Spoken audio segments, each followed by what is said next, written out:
Hi guys, welcome back to my channel. Bisitahin naman natin ngayon ang Igorot Stone Kingdom dito sa Baguio City. Bago yan, magbayad muna tayo ng entrance fee na 100 pesos. Yan.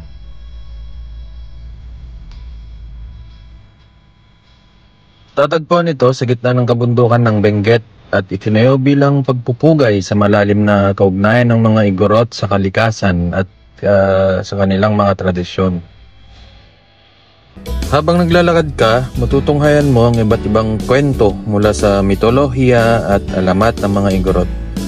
Naroon ang mga rebulto at simbolo na naglalarawan ng mga kanilang tapang, pagiging matibay at pagkakaisa. Kasali din sa atraksyon ng lugar na ito ay isang malaking aso na Saint Bernard.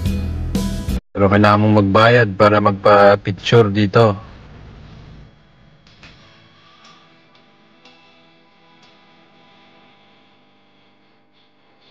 Nakikita rito ang mga napakataas na pader na gawa sa bato, mga terrace at daan ng tila parang mga fortress at hagdang palayan.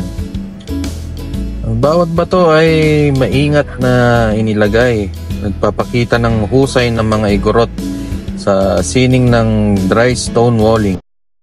Isang kasanayang minana nila mula pa sa kanilang mga ninuno.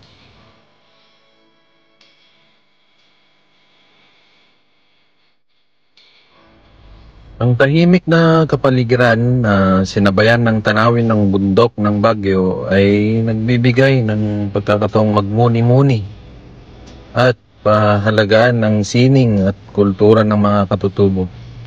Ang Igorot Stone Kingdom ay isang natatanging lugar na nagpapakita ng pagkakaisa ng kultura at kalikasan.